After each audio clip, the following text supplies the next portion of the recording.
munsi kagiye kwinjira kagizwe n'amasibo 12, amasibo 9 y'ingabo z'u Rwanda n'amasibo 3 ya polisi y'u Rwanda.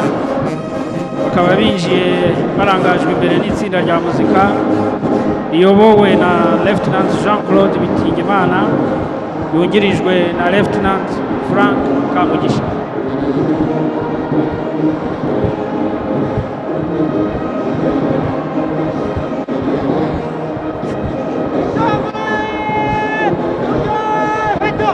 Amasibo 3 muri kano karasisi agizwe n'abari n'abategarugori ba RDF na polisi.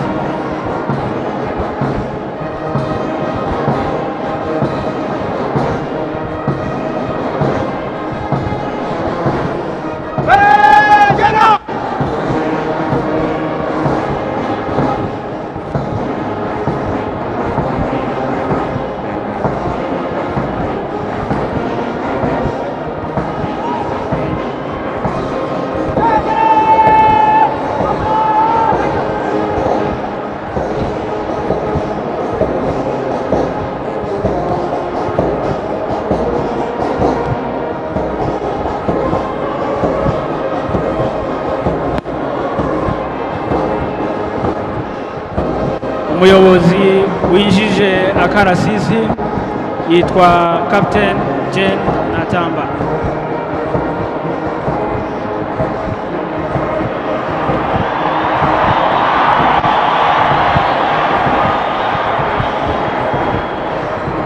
Isibo ya mbere iyobowe na Lieutenant Rolion Gihozo na Lieutenant Augustin King Mudaherano.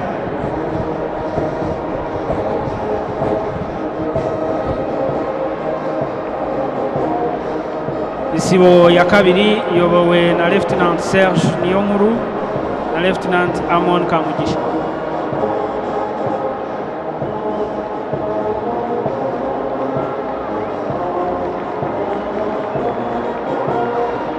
Isibo ya gatatu iyobowe na Lieutenant Daniel Niyonzima na Lieutenant Eric Habiyaremye.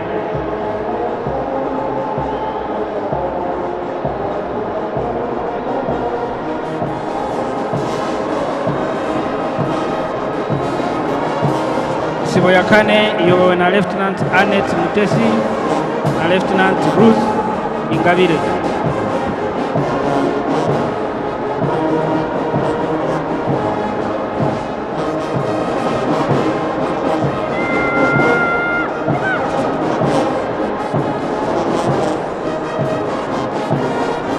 Isibo ya gatanu iyobowe na Lieutenant Delphine Ugiriwabo na Lieutenant Charlotte Uitije.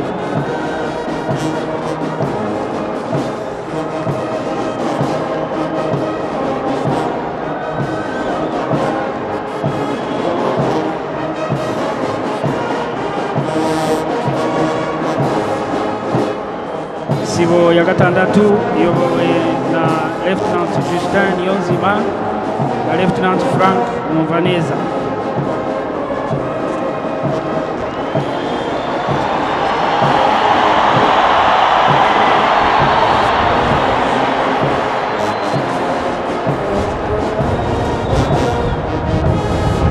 Isibo ya karindwi iyobowe na Inspector of Police Emi Motanyi na Inspector of Police David Kagaba.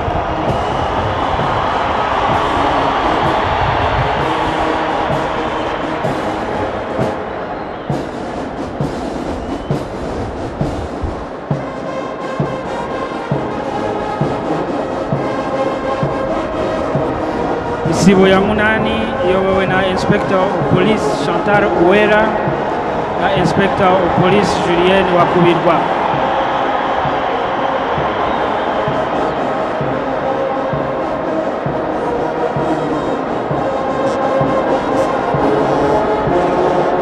Isibo ya cyenda iyobowe na Inspector of Police Thomas Rwagasore na Inspector of Police Ronald Nyarwaya.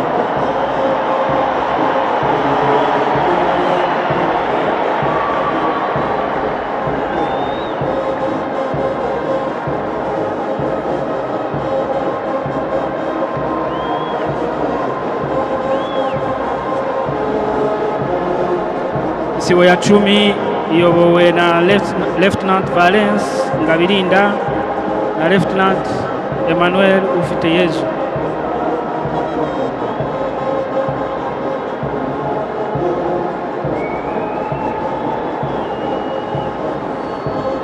Isibo ya 11 iyobowe na Lieutenant Eric Abingabwa na Lieutenant Celestin Tuyisabe.